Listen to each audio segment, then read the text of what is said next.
자, 여러분 반갑습니다.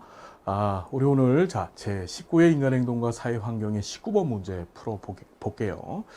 자, 요번 19회 시험은 역대 사회복지사 1급 시험, 이 19회 시험의 인간행동과 사회환경은 역대 사회복지사 1급 시험 중에서 가장 논란이 많았습니다. 인간행동과 이 사회환경 부분에서. 그러니까 출제위원들 입장에서는 전체 시험의 난이도를 좀 맞춰주고 싶었던 것 같아요.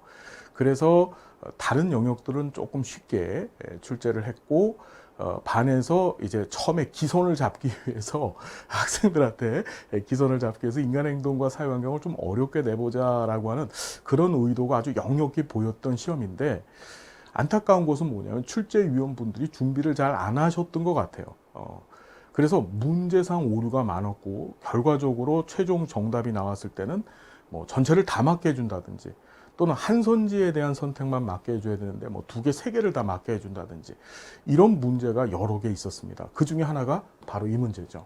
자, 아동기 7에서 12세는 이제까지 시험에 나올 때 항상 이렇게 나왔습니다. 아동기 7에서 12세. 자, 그건 꼭 기억해 두십시오. 무슨 뭐 학령기 이런 표현으로 시험 문제 등장한 적이 없습니다. 항상 아동기예요. 그래서 설명으로 옳은 건 모두 고르면 여러분, 보존 개념을 획득하게 되어진다. 자, 보존 개념은 삐아제의 인지발달 이론에서 사용하는 개념입니다. 삐아제는 뭐라고 얘기하냐면, 자, 전조작기 때 보존 개념이 시작되어져서 이것이 어떻게 구체적 조작기 때 획득된다는 얘기를 했죠. 그렇죠?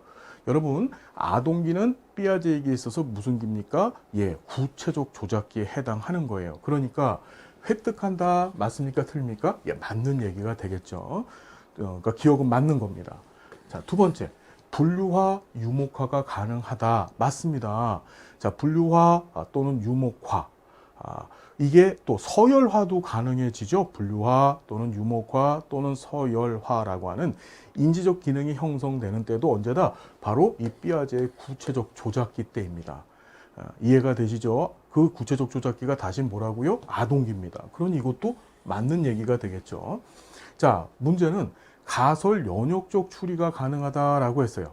가설 연역적 추리가 가능하다? 여러분, 자, 처음 답안지에는 이게 맞다라고 나왔습니다. 우리 1급 시험 보게 되면, 1급 시험을 보게 되면, 시험 보자마자 뭘 하죠, 여러분? 이제 그날 저녁 한 6시쯤 되면 산업인력관리공단에서 가답안 발표를 해줘요. 그럼 여러분들이 시험지를 가지고서 집에 가실 수 있거든요. 그 시험지를 놓고 이제 가답안과 비교하면서 채점을 할 수 있는 기회를 제공해 주는 겁니다. 자, 그래 처음에는 이걸 맞다라고 했는데 너무나 많은 난리, 분란이 일어났습니다. 여러분, 가설 연역적 사고, 우리 보통 청소년기 때의 청소년기 때 가장 대표적인 사고 유형이 바로 뭐였었어요? 추상적 사고와 그 다음에 두 번째가 가설 연역적 사고였었잖아요. 추리가 가능하다라고 지금 얘기를 했는데 사실은 원칙적으로 본다면 이걸 맞게도 사실은 할 수 있어요. 왜 그러냐면 이런 거죠. 인간의 발달은 연속적 과정이에요. 연속적 과정이기 때문에 아동기 탁 끝나자마자 청소년기 이렇게 가는 게 아니고 아동기에서 청소년기로 넘어가거든요. 그러면 아동기 말쯤이 됐었을 때 요런 가설 연역적 추리가 가능한 사고가 되면서 청소년기가 되면 그걸 확실하게 가설 연역적 추리, 사고를 하게 된다라고도 볼 수 있는 거예요. 출제위원들은 아마 그 점을 생각했던 것 같아요. 다시 얘기한다면 청소년기에 갑작스럽게 가설 연역적 사고를 뿅 하고 하는 게 아니고 아동기 끄트머리쯤 되면 이제 가설 연역적 사고가 시작이 되는 거라고 보시면 돼요. 이해가 되시죠? 왜? 인간의 발달은 연속적 과정이기 때문에 갑자기 뭐가 돌발적으로 나타나고 이러는 게 아니라 무엇인가가 나타나기 위한 준비 과정이 그 전 단계 후반기나 말기쯤에는 있을 수 있다는 얘기죠. 아마 그걸 고려했던 것 같은데, 자, 논란이 많을 수밖에 없는 게 기존 기출 문제에서는 가설 연역적 사고를 항상 청소년기에다가 못을 박아놨었거든요. 기존 기출 문제에서는. 그리고 그걸 정답 처리를 했었어요. 근데 이걸 맞다라고 할 수가 없잖아요. 자, 여러분 그냥 지금 얘기가 복잡해졌는데 정리합니다. 가설 연역적 사고는 이거 언제 하는 거예요? 이게 청소년기 때 하는 거예요, 이거요. 그죠? 예, 청소년기 때. 이해가 되시죠? 자, 두 번째로 자아정체감 획득. 뭐 이런 거야. 뭐 자아정체감은 우리 에릭슨의 주요 개념이죠. 그래서 이 자아정체감은 청소년기 때의 심리사회적 위기예요. 자아정체감 확립 때 역할 혼란. 이것도 청소년기로 보는 게 맞아요.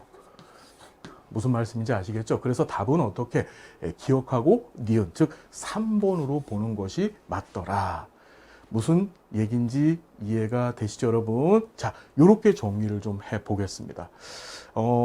앞으로는 이렇게 난해하게, 이건 난도가 있는 게 아니고, 즉, 난이도가 있는 문제 아니고, 난이도가 있는 문제가 아니고, 굉장히 난해하게, 좀 쉽게 얘기하면 지저분하게 냈던 문제죠, 여러분.